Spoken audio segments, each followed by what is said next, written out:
एक न्यूज सुनी होगी, एक खबर आपने व्हाट्सएप पे देखा होगा। वो खबर ये थी शर्मनाक खबर, सर को शर्म से झुका देने वाली खबर, सीने को हिला देने वाली खबर, उस बात को न बोलने में शर्म आने वाली खबर, यानी ऐसी खतरनाक खबर जिसको लोगों ने कभी सुना नहीं होगा, कभी सोचा तक नहीं होगा। वो खबरें गश्त कर रही हैं, लोगों तक ये बात पहुंच रही है। मैं कहना चाहता हूँ बात कौन सी है, अगर आपकी नजर पड़ी है तो ठीक है, नहीं पड़ी है तो मुझसे सुन लीजिए। वो खबर इंतहाई खतरनाक खबर है। वो खतरनाक खबर ये है कि एक लड़की जो 12-13 साल की थी, डॉक्टर के पास उसको ले जाया गया। वह बीमार हालत में, डॉक्टर ने तहकीक की, वो पता लगाया, पता चला कि ये 12-13 साल या 11 साल की लड़की गर्भवती है, ये गर्भवती हो गई है। डॉक्टर सन रह गए, डॉक्टर का दिमाग हैरान में पड़ गया, इस कम उम्री में, और जबकि अब बिल्कुल नन्ही सी उम्र है ये, और ये लड़की हामिला कैसे हो गई। और जब तहकीक की गई, जब पता चला कि किसी दूसरे का हमल नहीं है, इतनी छोटी सी बच्ची से कौन दिल लगाएगा। प्यार मोहब्बत की कहानी तो 15, 16, 18 साल के बाद, स्कूल कॉलेज में बड़े क्लास में जाने के बाद वो सारी बातें शुरू होती हैं। लेकिन ये मोबाइल का डांस, ये म्यूजिक का कल्चर, ये साहब थिरकने का कल्चर, ये डांस का कल्चर, ये स्कूल में डांस का निजाम, और ये मोबाइल में गंदी गंदी तस्वीरें छोटे छोटे बच्चों को भी आज शहवत की दुनिया में कदम रखने पर मजबूर कर दिया है। उससे बदन में शहवत भड़कती है। इनके अपने खास भाई का हमल है। डॉक्टर तंग हो गए, पसीना पसीना आ गया। वो भाई 18 साल का नहीं था, वो भाई 20 साल का नहीं था। भाई की उम्र कितनी है? उसकी उम्र भी वही 11-12 साल है। जो उम्र है खेलने की, जो उम्र है स्कूल के छोटे क्लास में जाने की, जो उम्र है एक बिस्तर पे सोने की, जिसको लोग समझते हैं कि एक छोटा भाई 11 साल का है, बहन 12 साल की है, दोनों एक साथ सो जाएं, अब एक कमरा है, क्या होगा। छोटे छोटे बच्चे हैं, इनके दिल दिमाग में और सब कोई बातें तो कब आएंगी, जब वो 18 साल के हो जाएंगी। मगर 18 साल की होती कब हैं? जब माहौल में पाकिज़गी सफाई होती है। लेकिन जब माहौल में मोबाइल की गंदगी हो, जब माहौल में टेलीविजन की स्क्रीन पर गंदे मनाजिर हो, ऐसे माहौल में तो 7 साल का बच्चा भी वो कर गुजरता है जो 17 साल का जवान सोचता रह जाएगा। आका इस्लाम ने 1400 साल पहले कहा था, आखिर जमाने में बच्चों में शहवतें डाल दी जाएंगी, छोटे छोटे बच्चों में शहवत आएगी, और फिर इस तरह की हरकतें होंगी। और सबसे लाजवाब बात तो यह है, अगर यह काम कोई मुसलमान की फैमिली में हो गया होता तो आज यह एंकर आकर के मेरे मुंह में माइक घुसा के कहता, क्या इस्लाम ये सिखाता है क्या कुरान ये बताता है क्या मदरसों में ही पढ़ाया जाता है क्या मुसलमान यही करता है क्या इस्लाम ही कहता है क्या। लेकिन क्या हिम्मत है उसकी कि आप उस फैमिली में चला जाए और कहे कि क्या हिंदुइज्म ये कहता है क्या यह धर्म ये कहता है क्या स्वामी गुरु जी ये कहते हैं क्या शंकराचार्य ये कहते हैं क्या रामायण में यह है क्या फलां में। नहीं, हिम्मत नहीं होगी। वो तो सिर्फ मुसलमानों को बदनाम करने के लिए कोई शोषा चाहिए, इसलिए वो एक बहाना ढूंढते हैं और नाच के साथ वो न्यूज पढ़ते हैं ताकि खूब मुसलमान बदनाम हो जाए। एक साइंटिस्ट अमेरिका में कलमा पढ़ के मुसलमान हुआ, ये गोंगा बन जाता है, ये उसकी बात को नहीं फैलाता है। एक वैज्ञानिक साहब थाईलैंड की राजधानी बैंकॉक की यूनिवर्सिटी का प्रोफेसर डॉक्टर मेगाटे तेजासेन जी, वो कलमा पढ़ के मुसलमान हुआ, उसकी खबर कोई नहीं देगा। और फिर हिंदुस्तान में कोई दिन ऐसा नहीं गुजरता जिस दिन यहाँ का पढ़ा लिखा आदमी कलमा पढ़ के मोमिन ना होता हो, उसकी खबर कोई नहीं चलाता है। इस्लाम को बदनाम करने के लिए कहीं से कोई शोषा मिल गया, अब उसको नाच के फैलाना है। मैं कहता हूँ एक आबादी है, उस आबादी में 1000 लोग बसते हैं, 1000 मगर कोई एक बंदा सड़ा हुआ शराबी पापी और बदकार ज़नाकार हो गया तो उस एक को तुम 1000 की आबादी के मुसलमान पे थोपेगा। इस्लाम ये सिखाता है, कुरान ये सिखाता है। 1000 जहां लोग रहते हैं, 2-4 आदमी का गोंडा बदमाश शराबी पापी होना ये कोई ताज्जुब की बात नहीं है। मेजॉरिटी मुसलमानों की आज भी पूरी दुनिया में एक जबरदस्त ये कौम है, मेजॉरिटी शराब में लीन नहीं है, मेजॉरिटी सूद में लीन नहीं है। क्यों? दूसरों के यहाँ समझाने का कोई सिस्टम नहीं है। पर हमारे यहाँ 5 वक्त की नमाज फर्ज के अलावा जुमा फर्ज है, और जुमा बगैर खुतबे जुमा के नहीं होती वो नमाज। खुतबे जुमा शर्त है, कंडीशन मशरूत है, बगैर वजू के नमाज नहीं, तो बगैर खुतबे जुमा की नमाज नहीं। तो वहाँ हर जुमा के दिन कंपलसरी वाज जरूरी है, ईदैन में वाज जरूरी है। ईदैन का खुतबा लंबा होगा ताकि साल भर की रूहानी खुराक मिल जाए, जुमा का खुतबा छोटा होगा ताकि एक हफ्ते की रूहानी खुराक मिल जाए। या सीरत के जलसे, ये महफिल मिलाद, ये छोटी छोटी महफिलें, ये इमाम के हुजरे में जाके उनसे नसीहत सीखना, ये हमें डांटने वाले लोग मौजूद हैं। जुमा के दिन समझाने वाला, सीरत की महफिल में समझाने वाला, दस्तारबंदी के जलसों में समझाने वाला। इसलिए दूसरी कौमों के मुकाबले मुकाबले में हमारे यहाँ शराब है मगर शराब कम है, ज़िना है मगर कम है, सूद है मगर कम है, क्योंकि उसके यहाँ कोई डांटने वाला नहीं है। और हमारे यहाँ मेरा बाप भी डांटता है, मेरे उस्ताद भी डांटते हैं, मेरे उलमा भी डांटते हैं। यानी हमें हमारे डांटने वाली मौजूद है, हमारे समझाने वाली मौजूद है, हमारे यहाँ वाज़ो नसीहत का माहौल मौजूद है। लेकिन अगर तुमने इस माहौल को खत्म किया और कॉमेडी शुरू कर दी और हंगामा शुरू कर दिया तो फिर तो कोई समझाने वाला नहीं रह जाएगा। फिर तो वही धमाल मचेगा जो चर्च में हो रहा है, वही धमाल मचेगा जो पूजा के नाम पे, पूजा के जुलूस में हो रहा है। 5 लड़के हैं, 10 लड़कियां हैं, लड़कियां भी नाच रही हैं, लड़के भी नाच रहे हैं। ये बताओ जो दोनों नाचेंगे तो पूजा के नाम पे नाचेंगे और नाचने के बाद क्या क्या ड्रामा होगा? वही ड्रामा होता है कि साहब 11 साल के बच्चे, 12 साल की लड़कियां, हकीकी भाई बहन दोनों आपस में सेक्स करते हैं और बहन हामिला हो जाती है। ए मेरी कौम, अब भी तू मुस्तफा की तालीमात की अजमत को तस्लीम नहीं करेगा? हुजूर ने 1500 साल पहले कहा था जब बच्चे 7 साल के हों उसे नमाज का आदेश दे, और जब बच्चे 10 साल का हो उसे मार के नमाजी बना दे, और जब नमाजी बन जाए वह फर्रकू बैनहुम फिल मदाजे, उनकी ख्वाबगाहों में उनका बिस्तर अलग कर दे। ये मत कहना कि बहन है, ये मत कहना ये भाई है। अब ये 10 साल का हो चुका है, ये सिन्ने शऊर को पहुंच चुका है। बहन का बिस्तर अलग, भाई का बिस्तर अलग, वो भाई भी अपने हम उम्र भाई के साथ न सोए, उस वक्त उनका बिस्तर अलग रहे। इस कहने का क्या मतलब था? कहने का मतलब यही था कि हम जिन्स परस्ती से समाज बचेगा, इगलामबाजी से समाज बचेगा, लवातत से समाज बचेगा, तमाम जिनसी बेराहवी से समाज बचेगा। आज जब लोग इस तरह के माहौल को देखते हैं, मुस्तफा का फरमान याद आता है, जहां आज मशवरा देते हैं दानिश्वर कि बिस्तर अलग कीजिए, दोनों की ख्वाबगाहें अलग हो। कुर्बान मुस्तफा पे जो 1500 साल पहले ये फरमान जारी किया और सोने का एक सिस्टम बताया कि बच्चों को नमाजी बना 10 साल में, उसके बाद ख्वाबगाहों में बिस्तर अलग कर दे। पता ये चला दानिश्वरों की निगाहें जहां आज गई है, साइंटिस्ट निगाह है जहां आज गई है, वहां नजर मुस्तफा की 1500 साल पहले चली गई है। इसलिए मुस्तफा लाजवाब, मुस्तफा की शान लाजवाब। आला हजरत की माने तो कहना पड़ेगा सारी ऊंचों में ऊंचा, समझिए जिसे है उस ऊंचे से ऊंचा हमारा नबी, सारे अच्छों में अच्छा, समझिए जिसे है उस अच्छे से अच्छा हमारा। नारे तकबीर, नारे रिसालत, अज़मते मुस्तफा। वाह वाह वाह। ये मेरी तरक्की का वाहिद रास्ता है कि मोहम्मद से वफा तूने तो हम तेरे हैं। ये जहां चीज है क्या लौहो कलम तेरे हैं। तरक्की का वाहिद रास्ता है हुजूर की गुलामी करना। और आला हजरत रज़ी अल्लाह तआला अन्हु ने 100 साल पहले कहा था, दूसरे का चेहरा मत देखना, फिल्म कल्चर का चेहरा देखोगे तो फिल्मी कल्चर अपनी जिंदगी में लाने का जज्बा पैदा होगा। अगर तुमने किसी नेता को देखा तो तुम भी झूठ में लथपथ हो जाओगे।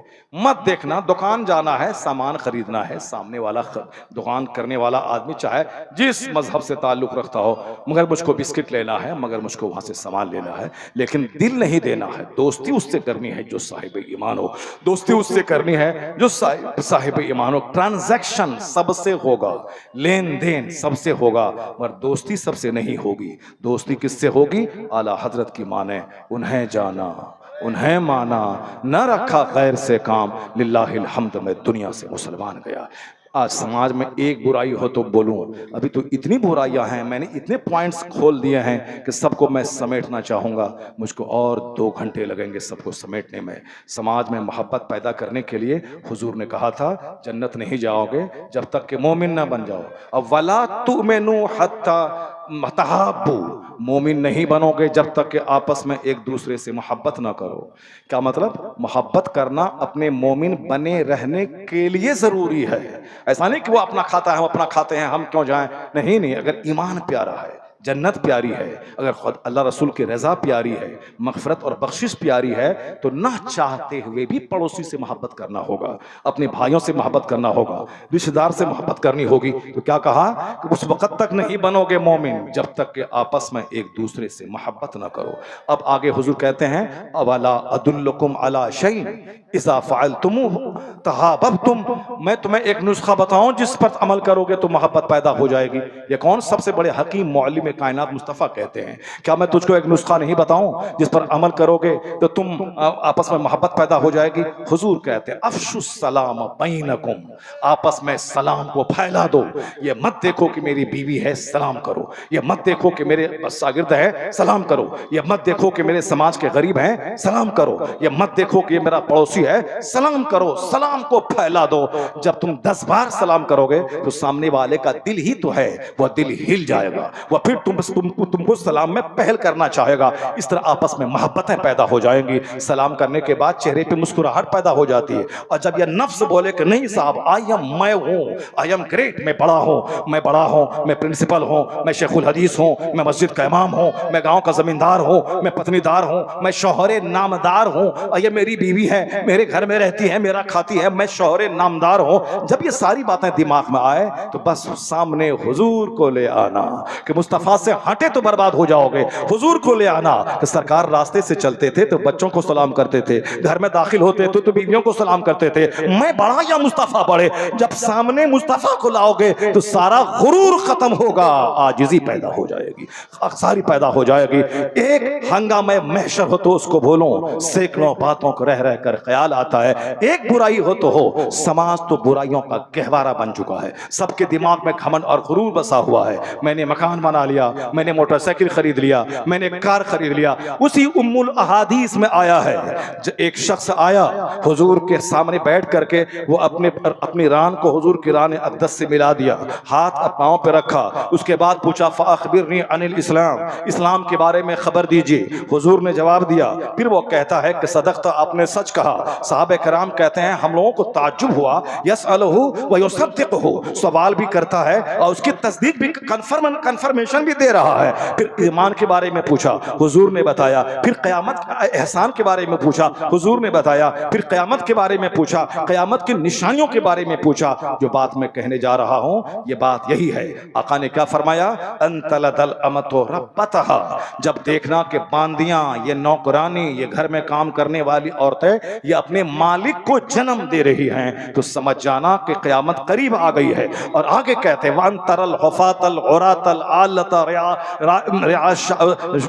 यानी बकरियों का चराने वाला, ये नंगे बदन नंगे पांव रहने वाला, ये बकरियों का चराने वाला, ये ततावलूना फिल बुनियान, यानी ऊंची ऊंची इमारतों में इतराने लगे तो समझ जाना क़यामत करीब आ गई है। यानी जो बकरी चराता था, जो नंगे पांव रहता था, जो नंगे बदन रहता था, मगर आज ऊंचे ऊंचे महलों में आराम कर रहा है, जो आज देख रहे हैं ये क़यामत की निशानी है, ना कि डेवलपमेंट है, ना कि तरक्की है। दुनिया विनाश की तरफ जा रही है तो बुलेट खरीदना डेवलपमेंट नहीं है, मकान बनाना डेवलपमेंट नहीं है, अब 4-10 बीघा जमीन खरीदना डेवलपमेंट नहीं है, इंसान बनना डेवलपमेंट है, नमाजी बनना डेवलपमेंट है, बाहया बनना डेवलपमेंट है, मुअद्दब बनना डेवलपमेंट है। कोई मकान पे मकान बना रहा है, ये मत बोले कि तरक्की कर रहा है। कोई अखलाक पे अखलाक ऊंचा कर रहा है, समझ जाए ये डेवलपमेंट, ये तरक्की कर रहा है।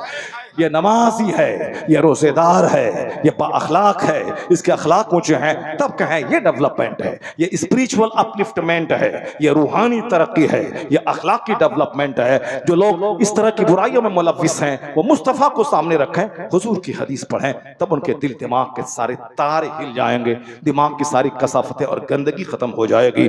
नमाज पढ़ना सबसे बड़ा फर्ज है, नमाज छोड़ना सबसे बड़ा गुनाह है। अगर ये पढ़ते रहेंगे तो धीरे धीरे छोटी छोटी बुराइयां जो समाज में चोर दरवाजे से आ गई हैं, काफिरों के दरवा घर से आ गई हैं, धीरे धीरे वो सारी बुराइयां खत्म हो जाएंगी। वरना लोग सुनेंगे, मजा लेंगे। आज आपको मालूम होगा कि करोड़ों लोग मेरी उस क्लिप को सुन रहे हैं कि साहब जहेज के मजम्मत के ताल्लुक से जो मैंने कहा था, क्या कहा था कि लड़की पांव पापोस लाएगी, पोछेगा ये हिजड़ा, पलंग लड़की लाएगी, सोएगा ये हिजड़ा, साहब वॉशिंग मशीन लड़की लाएगी और कपड़ा धोएगा ये हिजड़ा। करोड़ों लोग आज गैर मुस्लिम आपसे ज्यादा सुन रहे हैं, उसकी खवातीन सुन रही हैं, उसकी खवातीन इसकी रील बना बना के समाज में फैला रही है। क्यों फैला रही हैं? क्योंकि एक जबरदस्त तनकीद है समाज के गलत सिस्टम पे। इस मुतालबा जहेज ने हिंदुओं को भी खोखला किया, जहेज के मुतालबा ने मुस्लिम सोसाइटी को हिंदुआना रस्म रिवाज का हामिल बना दिया है। आका सलाम पे नजर रहे, आपकी बेटी फातिमा ज़हरा की शादी मस्जिद नबवी में हो गई, न 5 स्टार होटल, न बहुत बड़ा लंबा चौड़ा टेंट, न बहुत बड़ा काट की छपाई शादी को महंगी नहीं।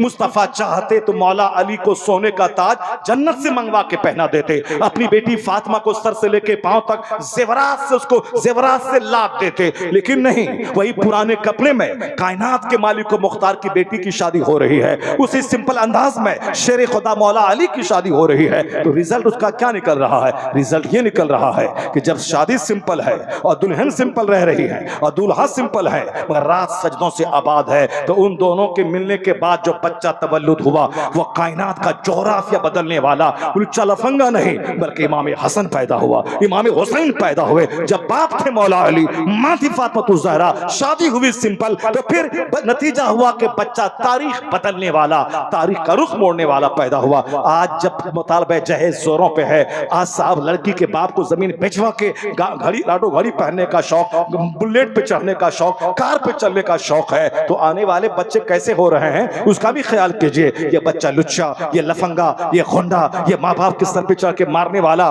माँ को आंख दिखाने वाला, अपनी बीवी की गुलामी करने वाला, अपने सास ससुर, अपनी साली, अपने साला की गुलामी करने वाला, अपनी अपनी अपनी बहन से चिढ़ने वाला, उनको सलाम तक नहीं करने वाला, उनके घर तक की खबर तक नहीं लेने वाला, ये जो हाथ से निकल गए बच्चे हमारे, ये बच्चे इसी निकल गए मेरी शादी हो गई पेचीदा, मेरी शादी हो गई सुन्नतों से खाली। अगर चाहते हैं कि बच्चा हमारा नेक बने, परहेजगार बने, तो नाच गाना खत्म करना होगा, तमाशा खत्म करना होगा, मुतालबे जहेज खत्म करना होगा, शादी को बिल्कुल सिंपल आसान बनाना होगा। 5 आदमी के बीच में निकाह हो जाए, 10 आदमी के बीच में निकाह हो जाए, रात में रिश्ता तय हो, रात में निकाह हो जाए, मस्जिद में 5 आदमी बैठे वहां निकाह हो जाए। तो क्या मतलब? कानून मुस्तफा ये बता रहा है जब शादी आसान होगी तो ज़िना मुश्किल हो जाएगा, और जब शादी मुश्किल होगी ज़िनाकारी आम हो जाएगी। मुसलमानों की बेटियां आज काफिरों के साथ भाग रही है, क्यों? शादी मुश्किल हो गई। अगर शर्म गैरत और हया सीने में मौजूद है, जो साहिब मकदूर है, जो साहिब हैसियत है, जो 1 करोड़ की शादी कर सकते हैं, उसे मुस्तफा का चेहरा देखकर,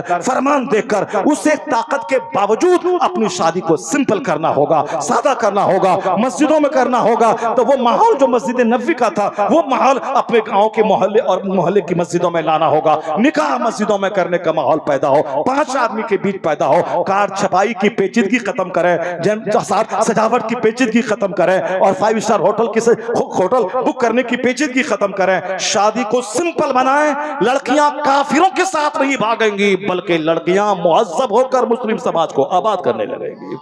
लड़कियां पर्दे में रहेंगी, लड़कियां कनीज़े फातिमा बनेंगी, लड़कियां बाहया बनेंगी। जब लड़कियां बाहया बनेंगी, जैसा खेत वैसी वैसी वैसी फसल, जैसा दरख्त वैसा फल। आम के पेड़ में जब लीची नहीं फल सकती है, तो एक बेढंगी माँ के पेट से एक मुहज्जब बच्चा कैसे पैदा हो सकता है? इसलिए समाज में अचानक सारे समाज को बदलना मुश्किल है, लेकिन धीरे धीरे अपने समाज को बदलने से पहले अपने घर में बदलें, अपने बाल बच्चों को बदलें। पूरे समाज का ठेकेदार मत बने, बल्कि अपने घर से शुरुआत करें। अगर घर में आपके बच्चे अच्छे हो गए, आप घर का माहौल अच्छा हो गया, तो धीरे धीरे आस पड़ोस के लोग आपको देखकर इम्प्रेस्ड होंगे, वो भी हिम्मत जुटाएंगे। सारे लोग अपने घर में सुधर गए, सारा समाज सुधर जाएगा। वरना फिर मुंह देखेंगे वो सुधरेगा तब सुधरेंगे, तो कोई नहीं सुधरेगा। अल्लाह तबारक व तआला हमको आपको सबों को अपने नबी मोहतरम अलैहिस्सलाम की गुलामी करने की तौफीक अता फरमाए, आका अलैहिस्सलाम से सच्ची मोहब्बत की तौफीक अता फरमाए। सच्ची मोहब्बत गुलामी सिखाती है, हुजूर की इताअत व फरमाबरदारी करने की तौफीक अता फरमाए। सिर्फ ज़ाहिरी शक्ल सूरत का मुसलमान नहीं, बल्कि बातिनी कैफियत वाला मोमिन बनने की तौफीक अता फरमाए। आमीन व आखिर दावाना अनिल हम्दुलिल्लाह।